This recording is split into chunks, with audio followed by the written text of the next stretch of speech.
I'm thinking, okay, I'm going to shame my way out of that. Well, that never worked for me. But what did work was saying like, okay, yeah, I don't want to be destructive. So what can I do that's going to love myself into a place of taking the actions that are in keeping with my values? And I think it works on those sort of larger scale addiction issues, but I think it also works in seemingly smaller ways. Thank you for listening to this episode of Changes Big and Small. This is your host, Damian. Changes Big and Small will help you take action in your life with intention and purpose. In each episode, I invite you to accept unexpected challenges that will help you make progress to live the life that you want. Daralyse Lyons is a journalist, an actor, and an activist. She has written more than 24 full-length books, a handful of short stories, and countless articles, performed in various plays and in improv comedy shows, and she is a member of the National Association of Black Journalists and a summa cum laude graduate of NYU with a double major in English and religious studies and a minor in history. After writing an award-winning children's book, I'm Mixed, about embracing her multi-ethnic heritage, Daralyse found her passion and her purpose educating others about the need to embrace all aspects of themselves. She then went on to create the Demystifying Diversity Podcast and to write the book Demystifying Diversity, Embracing Our Shared Humanity. She works tirelessly as a full-time DEI expert and inclusivity strategist. Welcome to Changes Big and Small, Daralyse. Oh, thank you so much. It's so great to be with you. And I have to say, I love the title of the podcast. It's so great to be here with you today, and I'm really excited. Yes, me too. So you're a prolific author, as I just read. When did you realize that you were an author? Yeah, I love that question. So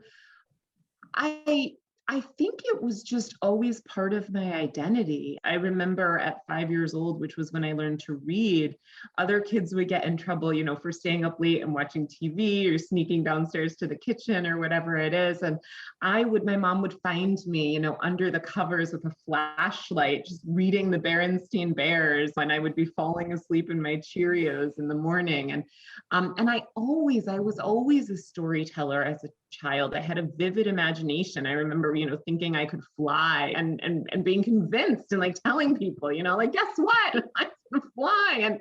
And so I was always in the creative space from the moment I think that I came into this world. More of my own personal struggle has been giving myself permission to be that person that I am, and giving myself permission to be a storyteller and to embrace that, that's the way that I'm wired. And I think that those are the talents and the gifts that I came into this world with. The more I can align myself with that, the better my life gets and the more of service I'm able to be to others. So it's really like, I was a storyteller, always been a storyteller, but there was definitely a period in my life where I didn't embrace that part of me. And in retrospect, it's like, well, why not? Well, that's exactly what I was going to ask. What causes that break? Because you talk about you were and then you are now, but at some point you struggled with it. So what caused that break in identity or in your passion or love for writing? I think a number of things. I experienced some trauma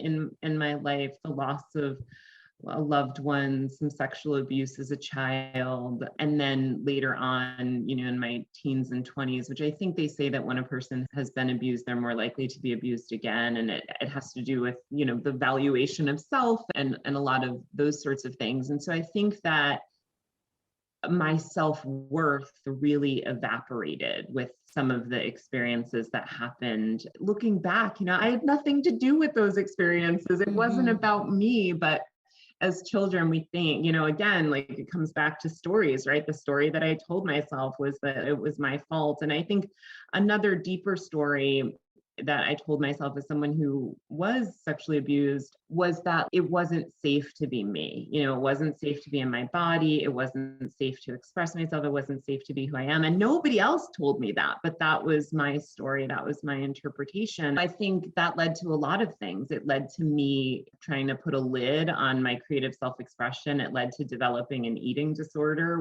also, I think it's hard to be who you are when you're starving yourself or throwing up or all the things I was doing. So it was really that. It was like these external things happened. I made up a story about them that had to do with my value in the world and who I was allowed to be.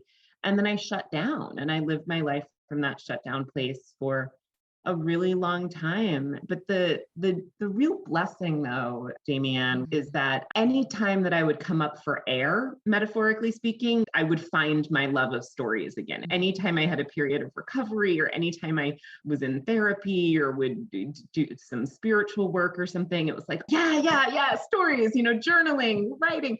So the first thing to kind of resurface as part of my healing journey, but all the relapses and stuff, it was like I quickly put lids on that, but it was always there. That light was always waiting to be shown as soon as I gave myself permission and realized that I was the only one who'd been denying myself that permission, that I felt really empowered to tell first my story.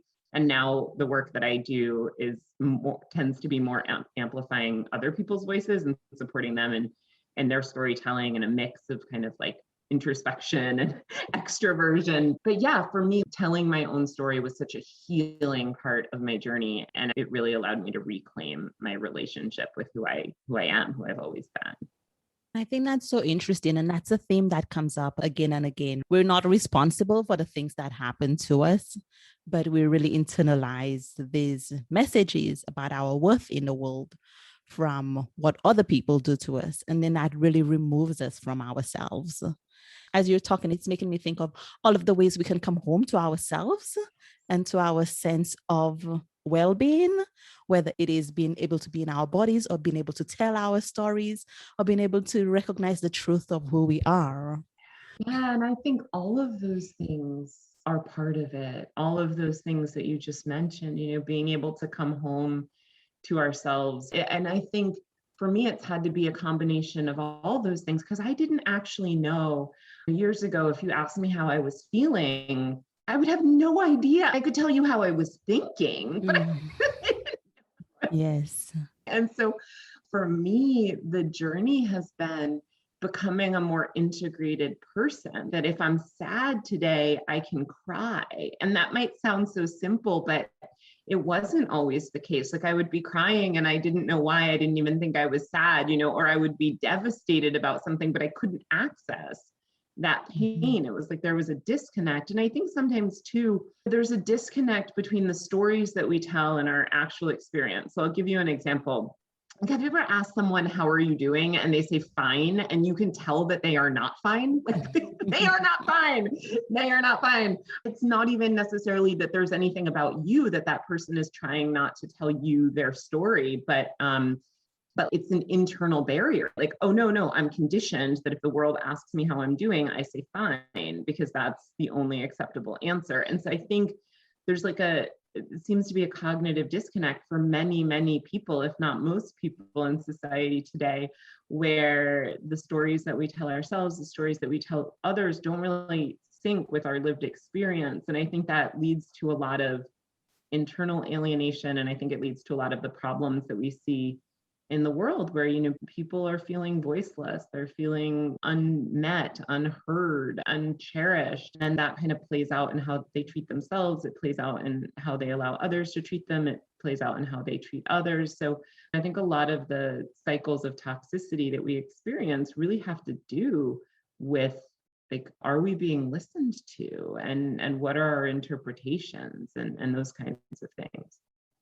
A word that I learned about in the past year is the word Sonder. And I believe it's a German word, but it has to do with that everybody has these complex internal lives that we can't even begin to fathom, or that we often don't even think about.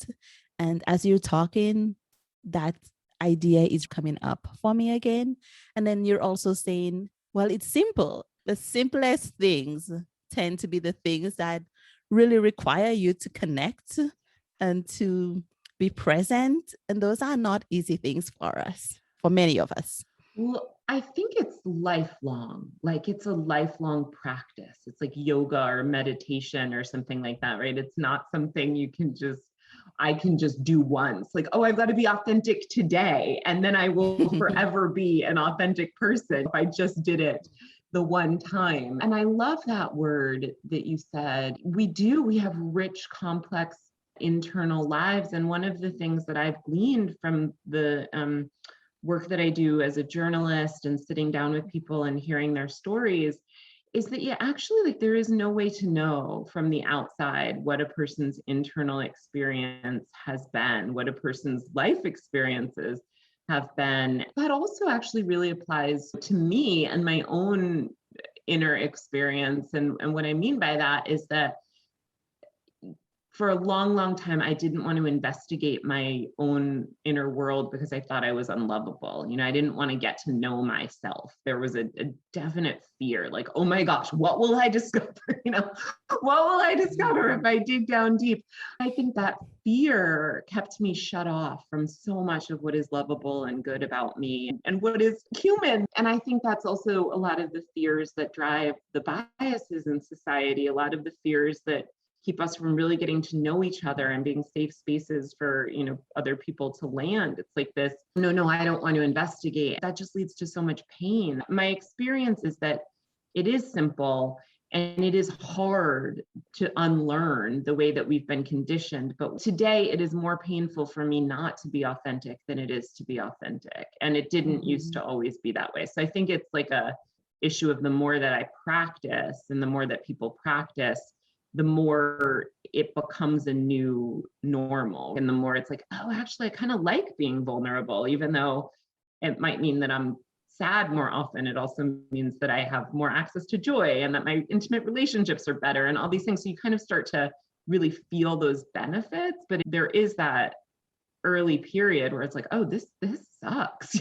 This is just really not fun and counterintuitive, and there's so much deconditioning to do. But then I think it does get easier in time. It really does. You mentioned about how when you write a story, it could be part of it from your own experience and it could be from experiences of others or your understanding of the world. Do you use storytelling as part of building identity and of the whole process of self-acceptance? I think storytelling is everything. I don't think I can oversell the importance of storytelling, and not just for me as a professional storyteller, but for every person. I really believe that the stories we tell ourselves and others shape the lives that we live. Let's say as a 5-year-old, you skin your knee, fall down, you skin your knee, you're 5 years old. And it's like, this is the worst thing ever. I ruined my pants. I'm going to die of a knee wound. Like, maybe you have to get whatever they put on it to clean out the wound. And it's like, oh, my parents hurt me. It's going to hurt forever. And this is so sad. And now I can't go outside and play. And then the next day, you're good, you're doing well, you're outside in a pair of shorts, and your friend says to you on the playground, oh, what happened to your leg? And you're like, I fell, I was running, it was so, I was so cool. And then, my parents, like, they cleaned up my leg and I got to eat ice cream because, same set of experiences, totally different story, totally different framing. You weren't lying to yourself when you were in pain around it and you were kind of histrionic. You weren't lying to yourself when it's just like, oh, listen to that cool thing I did. Well, that's one example, but we play it out all of the time. You just gave the example of the author who someone would remove a chapter of his book and it was like, this is horrible. It means I'm not a good writer. It means I don't have talent. I should get a new editor, whatever that story is that person's saying. Versus, wow, this made my book more succinct, and like, look at how much more it flows and how cool that I have an editor that I can trust to make my work better, right? Same set of experiences, but the interpretive lens is different. And so I think one of the ways that I know as a person that I'm making progress is that when I look back at my life, the way that I'm telling stories is different. I used to sit here or sit, across the table from someone and I would tell them, I can't get over my bulimia. I can't get over my anorexia unless so-and-so apologizes for abusing me as a child, unless like this thing happens, I'm traumatized because of blah, blah, blah, blah, blah. And today I can sit here and I can say to you, Like I am actually so grateful because I acquired so many skills in therapy that I wouldn't have gone to therapy if I didn't have these childhood experiences. I probably never would have left a career in finance to pursue my creative passions if I hadn't had to get into recovery from an eating disorder and realize that I needed to feed my soul and my spirit. Those events still happened, but what's changed is my perspective, the story in my mind is different. It wasn't a result of me just making a decision to tell myself different stories. It was really a result of me kind of continually, what you were talking about earlier with that embodiment and whatnot, right? Like it was a continual result of checking in with myself, checking in with my experiences, shining light in those wounded places, talking to others, not keeping secrets. I really believe we're only as sick as our secrets. Just being more vulnerable, being more authentic, that I started to love myself the way that the world was telling me I was lovable, but I hated myself. And so as I really began to be more upfront about what was happening in my head, it started to change and to shift. And I started to realize like, oh, I'm lying to myself all the time. I'm stuck in these really toxic story cycles. And so I found journaling to be really helpful. I found friendships to be really helpful. I found spirituality to be really helpful. Therapy, like working intensely with people and in group dynamics, writing, doing what I love, yoga, just meditating. So there's a lot of different ways, I think, to access those inner shame story spirals and to begin to untangle them and to move towards something else. I would encourage people to do that. I kind of lost the train, but your original question was around storytelling and identity formation. And I think that if someone is unhappy with who they believe themselves to be, there's nothing wrong with who you are. Who you are is wonderful and beautiful, but there's probably something wrong with the stories you're telling yourself about who you are. Now I'm reflecting about how often is the story that we tell ourselves the same as the story we tell to other people? I don't know the answer to that question, but my sense is that they're not always aligned. And that's also one of those wounds we were talking about earlier. I think the more integrated I get as a person and the more safe relationships I create in my life, the more that gap gets closed.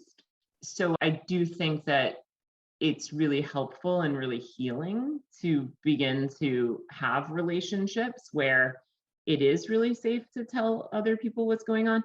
But also, for me personally, I'm not telling everyone my story. So someone asks me, I said, fine, maybe if I'm going through a bad day or experiencing some inner trauma, or even just like really super joyful, because it's not always negative. Sometimes it can feel unsafe to share, like, I am so excited, everything's going well for me or whatever, especially when you think someone else is in pain. Like if I go to the grocery store and the person in line behind me says, how's your day? I'm probably not going to share with them, the most vulnerable parts of my life or whatever. So I think it's not necessarily about having to be all of ourselves all the time with everyone, but having at least some relationships where it is possible to show up and tell the truth, like the real truth, the unfiltered truth, as much as possible. That actually sounds like a definition of self-acceptance to me. So how would you define self-acceptance for yourself or broadly? I guess I love that you said it sounds like a definition, because my experience of self-acceptance as an emotional experience is that it's like a feeling, right? Like a safe feeling, like, oh, I'm at home here. I'm at home here. I don't need to be anyone else. I don't need to do anything else. I don't need to perform any other way. Interestingly enough, I used to think once I fill in the blank, once I lose 10 pounds, once I meet the love of my life, once I don't know, make a certain amount of money, then I'll feel good inside, then I'll be okay. And today I think, no, like I want to accept myself exactly as I am. I want to accept myself in this body shape, in this life circumstances, in this singledom, in this, whatever it is. And I want to live my life from that place of self-acceptance. And sometimes my mind and the stories I tell myself haven't quite caught up, but I live today for the most part in self-acceptance. And I tell the truth about myself to other people, and I don't hide, and I don't, conceal for the most part. And as I do that, there is so much more internal self-acceptance. But I think for such a long time, I got it backwards, thinking that the feelings would come if I just achieved X, Y, and Z. And today it's like, no, I'm going to live from the place of self-acceptance, of feeling that self-acceptance. And my outer life has gotten a lot better, but I care a lot less, which is really paradoxical. Like some days I'll love myself and everything's gone wrong. And it's like, well, how is this possible that I feel pretty okay with who I am and nothing's going my way? And I don't really know how that works, but it happens. Yeah, that's interesting. And also thinking that you can love somebody through many different iterations of change. And so change and self-acceptance are not mutually exclusive. You could continue to accept yourself as you're changing and growing and progressing. I mean, I think we're always either evolving or devolving as people. Like there is no such thing as stagnation. Even if you try to do, let's say, like a balancing pose in yoga, you're doing tree pose or something, if you're really in tune with it, you're feeling these little micro movements just to stay in balance. Everything is moving constantly. We're atoms, we're cells, like everything is constantly moving. And so how that relates to this idea of change and acceptance is like, well, I think a fundamental part of self-acceptance is realizing that the you that you are today is not the you that you're going to be 5 years from now. And we shouldn't want that. I mean, how sad, right? How sad if I am doomed to be the exact me for the rest of my life. That means I'm not open. And I think the me I am at my core, my inner essence is unchangeable. My soul, whatever it is, that light is always there. But I meet people, I get changed by them. My perspectives change. I learn more information. I grow. Some days I kind of devolve and it's like, oh God, I can't believe I'm here again. Oh, wow. Why am I refusing to do laundry or whatever it is? Why am I throwing a hissy fit over this thing? So yeah, I do think that self-acceptance is contingent on the sort of knowledge that I'm accepting the me that I am in this moment. And that's not necessarily, and in fact, probably not the me that I'll be in a week or a month or a year. But it doesn't mean that I have to change in the following prescripted ways in order to remain acceptable. I think that's part of the flexibility and the adaptability. There's things about me that may never change that are kind of hard to live with, like my being a type A person and all these things. It's like, oh, I guess that's just part of me, and I guess I'm just gonna accept it, and maybe at some time it'll shift. But a lot of the things, like I didn't used to be a very good friend, and I'm a way better friend now, and I don't know why, but I accepted myself in my selfishness. I accepted myself in my I don't have time for people. I have to work, and all the ways that I used to think. And then it shifted and it opened up. So I think part of the self-acceptance is like, yeah, we accept who we are and where we are, and the acknowledgement that will absolutely change, but it won't always change in the ways that I think it should. Yes, and even that word should, right? Because when I catch myself with any of the shoulds, then it's like, oh, here I am in judgment. And that is in direct opposition to self-acceptance or acceptance of others as well. Right. And it doesn't mean, I think, that we can't say certain things are unacceptable within our value system. I want to be clear that I think there's certain things that I don't want to do. And there's certain things that when other people do them, it pains me because of the hurt that they're inflicting on themselves or the hurt that they're inflicting on others. And yet, when I really understand that those things come from a place of anguish and torment and an illusion of separation, I don't let the person off the hook. I don't necessarily let myself off the hook, but it's like, okay, well, what can I do in order to be a person that is more aligned with my values? What actions can I take? It's a weird paradox because, I don't want people listening to this to be like, oh, so you basically just said we can go around doing whatever we want all the time and be accepting of that. That's not how I feel. But the thing is, there are things that I can do that I don't do today because they pull me out of a place of self-acceptance. They pull me out of alignment with myself. I don't binge and purge today, not because there's anything wrong with binging and purging, although yes, it is toxic, it is damaging to the body, it is like, hurtful to food and the environment and all those things. But that's not why I don't do it. I don't do it because I can't do that and also love and accept myself at the same time. I'm just incapable of that. And so certain things kind of fall away when I'm operating from a place of knowing that I want to live in alignment with who I am and live in alignment with my values and really be a person who does esteemable things. Certain things I just don't do anymore. It's slightly different, but I think there's a saying, you can't fight hate with hate. This, whatever the things are about us that we feel are unlovable, whatever the things are, the behavioral cycles that we don't want to be doing, I think it's impossible to kind of shame ourselves into being lovable, right? But that doesn't mean that we just say like, okay, well, it's fine. I'm just going to be in a self-destructive place for forever. There are actions that you can take that higher mind, that wise self can say like, okay, maybe I need to get some treatment for this. Maybe I need to, get some therapy. Maybe it would be really helpful if I took a detour and drove in another direction on the way home from work. So I'm not driving straight by the liquor store. There's things that we can do to take corrective measures in our life from a place of self-love and self-care and self-protection and protection and love and care of others that have the same desired result. Like if I don't want to be self-destructive with food or bulimia, for me, I'm thinking, okay, I'm going to shame my way out of that. Well, that never worked for me. But what did work was saying like, okay, yeah, I don't want to be destructive. So what can I do that's going to love myself into a place of taking the actions that are in keeping with my values? And I think it works on those sort of larger scale addiction issues, but I think it also works in seemingly smaller ways. If someone wants to be a writer and they want to create a book, it's like, okay, instead of yelling at myself mentally about how I have all these ideas and I don't do anything, what would it be like to just wake up 15 minutes earlier and spend 15 minutes a day during the work week writing and accept myself there and kind of honor the part of me that's calling for this change, this modification, but in a way that is loving and really sets me up for success as opposed to, shoulding all over myself.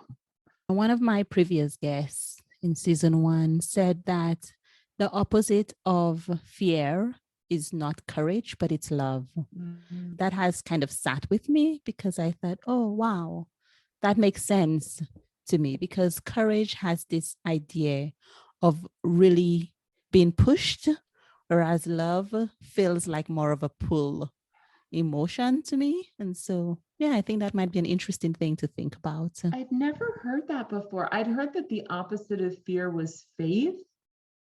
I guess they're both very similar, right? Like love and faith, and whether it's faith in oneself or faith in the universe or guiding principles or a higher power, or faith that other people are inherently good, or whatever it is. I think that love is the thing that, it sounds very kumbaya, but I think that love is really the thing that everyone needs in order to come to wholeness. And I think that self-love, loving each other, loving this world that we're a part of, I just think love is transformation. And the more that I have embraced love in my life, the more lovable I think I become. And I think the more good I'm able to do in the world, and the less seriously I take myself, and the more fun I have. So I think there are no negative consequences to love. It's all positive consequences. What still trips you up as we talk about self-acceptance? Oh my gosh, great question. So I tend to be wired, and this has served me and also not. And so I think that might be why it's so hard to give up. I'm conditioned to work really, really hard all the time, which you might have gleaned, right? Given my bio, like, okay, yeah, not only will I major in 2 things, I'm also going to do a minor. Not only will I write a book this year, I'm going to write 5. I think that some of that can be inspired, Damian, from a place of like, oh, cool, I want to be of service to the world and I want to be prolific and I love what I do. And that is great when it comes from this place of joy and authenticity. But there's another wound place where it comes from a place of I am not enough and I need to prove myself and I need to do more. And no matter how much I do, it will never be enough. It's gotten a little better. It doesn't always come from a place of I'm not enough and therefore I must do more and more and more to prove myself. But there is some of that can still come up in me. I don't really think there's anything I can do for that, but notice it. And when it does come up, talk about it and pray about it and meditate and just like force myself in a way to be like, okay, yeah, I know it's 9:30 at night and you've worked since 7 a.m. and you're still wanting to work more, but we're done. Okay, Dara, like we're done. So that's a piece that for me, like I said, it's paid off insofar as I get a lot done and I love what I do. And I think it allows me to add value to people. But I think some of what drives it sometimes can come from a place that it's just not fun living there. And it makes me feel like I get to the end of a project sometime. And instead of feeling like, wow, that was really great, I'm so glad that, I did that, or let me celebrate myself or whatever, or just enjoy some time of reflection, I think, okay, well, what's next? I can't ever not be working on something. I can't ever not be producing. And so, yeah, that has been a double-edged sword that continues to trip me up. As we talk about you doing so many things, what is the thing that's bringing the most life, I guess, to your life right now? What is the thing that's feeding your soul, your spirit, your sense of being in the world the most right now? Oh, that's such a great question. So I think because of the timing of when you're asking this question, right? Like if you'd asked me this question pre-COVID pandemic, or if you'd asked me the question even in the midst of that, my answer would have been something to do with work, like what I was doing creatively, what I was doing in terms of journalism. And I get so much joy from that. I really, really do. And I think given the fact that like the world, at least where I am in Philadelphia and Pennsylvania in the US, is starting to open up a little more. And recently I had the experience of going to Connecticut to see my family and my mom and my sister and spending time with them. And we hadn't all three been together since the beginning of the pandemic. And, just getting together with some friends, like those are the things right now that are really nourishing to me. And I feel like, oh my gosh, yeah, I've missed hugs. I missed cuddles. When I was with my family, I just, hugged them an excessive amount of hugs, so that is really bringing me joy and I'm craving it. And probably, if we were to do this interview in 2 months, I'm sure I'll be back in a place where it's like, oh yeah, like I love my family, I love my friends, but also let me tell you about this work thing, because that's what's really lighting me up. But right now, that's what my soul and spirit has been hungry for, is that in-person connection. And I haven't had nearly enough of it. So right now it's just feeling so good to give myself that gift and that time. Okay, I think a lot of people are kind of finding that same experience of right now, the answers to those types of questions being very different than at other times in our lives. And I think that's very interesting for us to reflect on individually as well and see how that changes as the world continues to open up over time. I think when you tell your story from a second person perspective or a third person perspective, you get a different framing of it than if you tell it from the first person perspective. There's a bit of distance, perhaps, that allows you to present it in a different way. So for listeners who are interested in exploring storytelling, either as part of building their identity, as part of self-acceptance, or just part of having a creative endeavor, do you have an invitation of something that they could do as an introduction or as a next step? Oh yeah, I love that you, and thank you for saying that as well about the mode of storytelling. Like, am I telling it in first person? Am I telling it in third person? second person, because it makes such a difference. I feel like this is a perfect entry into talking about that. There's different ways of telling stories. And I do many of them. So telling my story on stage is a very different experience, or telling my story on a podcast is a very different experience than writing my story. And the other thing, I think, like the other misconception, and I don't know how to frame it differently in our language, but you talked about the rich internal world that people have. We all have a myriad of stories. I think I have a million stories within myself, maybe, and that might be underestimating based on my own life experiences and my own imagination. And so I think the first invitation to people would be, if you want to tell a story, so not even thinking about all the stories, but you want to tell a story, whether it be a story about yourself or a story about someone else, fictional, or someone in your life, think about, what story am I yearning to tell? And answer that question for yourself. You might be surprised by what comes up. Then maybe ask yourself the question, who do I want to tell it to? And if the answer is, I want to tell this story to myself because it's something that I haven't looked at, well, then maybe the best way to do that is through journaling. Or maybe I want to tell this story to a family member. This is something that happened in childhood that I kept secret. I want to tell this story to a therapist. I want to tell my spouse something that happened that I never talked to them, or I want to talk on stage to an audience. I think it's really important to know, what do I want to say? And when I say, it could be speak, or it could be just write. What do I want to express?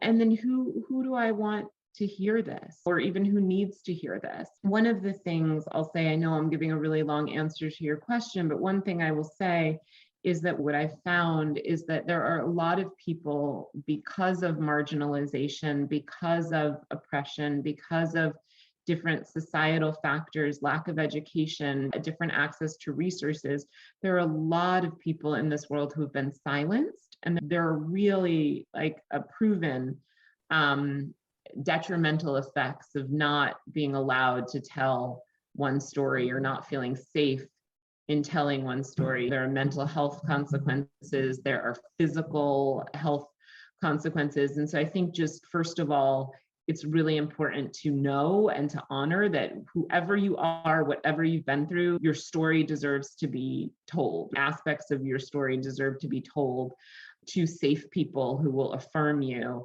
And so I think just like kind of knowing that, and then asking yourself, okay, well, where do I want to start, and who do I want to hear me? And then looking into some opportunities, whether that be just, private opportunities with yourself in a journal, or looking into like storytelling groups, or looking into writing classes, or writing mentorships, or coaching, or even one-on-one coaching, which I do with people too, even though you might not call that storytelling in any traditional sense. I notice that as I'm working with people to really develop their own life plans and life strategies, they keep just upgrading their stories as a result of that. So someone doesn't have to consider themselves a storyteller in order to want to shift their stories, to shift their life. And would you suggest that people explore different perspectives in telling their story, or where would they want to start?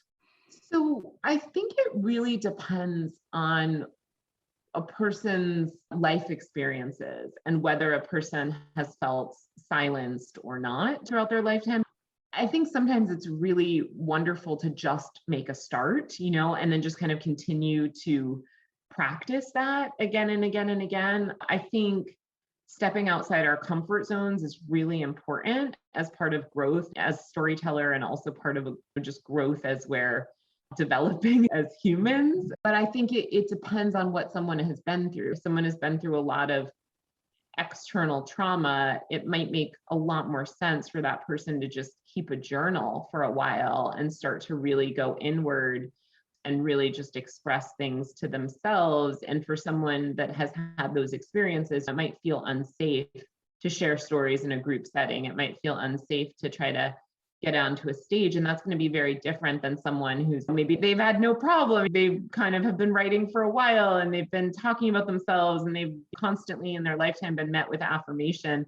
And so for them, the perfect thing to do might be to look outside themselves at like, okay, well, what community writing group can I join? How do I step onto a stage because I'm afraid of public speaking, but all the barriers are internal. And so how do I meet them? So it's hard to give kind of a canned answer to that question, but I do believe that if you're listening and you know that there are stories within me that haven't been told that I want to tell, I think starting there and then just telling those stories as often as possible to yourself and to safe people. That intuition, Damian, you spoke about intuition and discernment earlier, and I think that those are things that people can really develop as they get more in tune with themselves and as they continue to kind of check in and bring things to light more and more and more. So I would encourage people to start somewhere, start wherever they are, keep on practicing. It doesn't have to be daily necessarily, but certainly like on a weekly basis, multiple times a week, find ways to express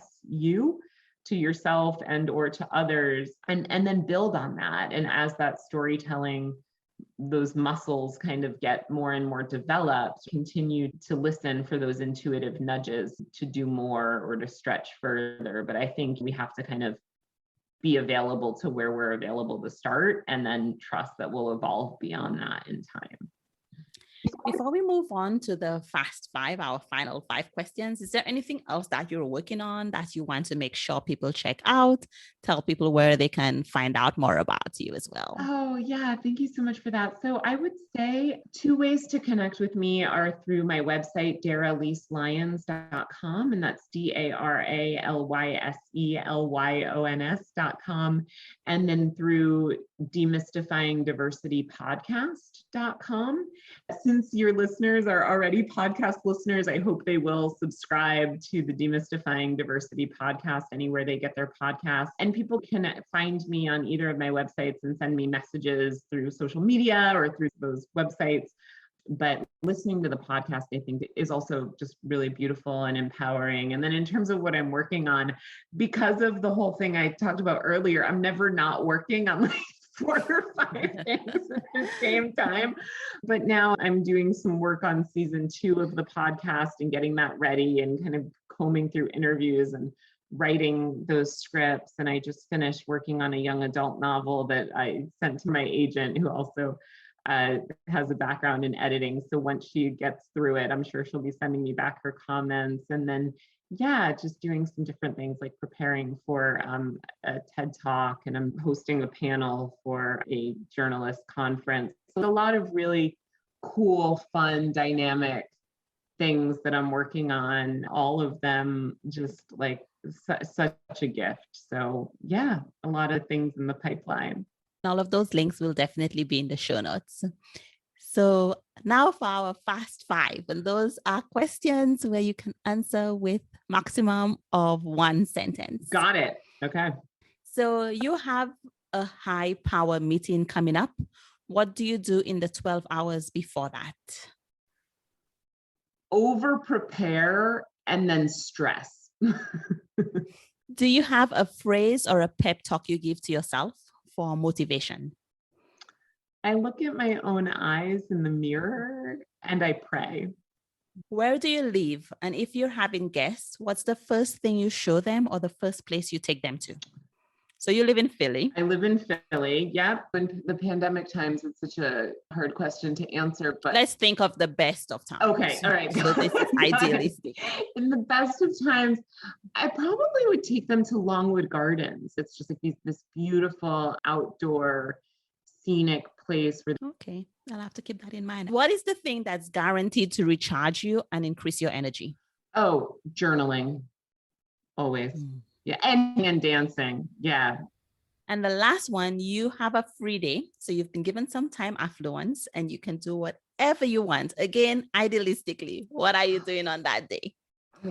Gosh, I'm so boring because I live a life that I love. So let's see. I love that answer though. Stick with it. Okay. Claim it. Yeah, I would be doing exactly what I'm doing, except with more hugs. That's yeah, exactly what I'm doing with more hugs.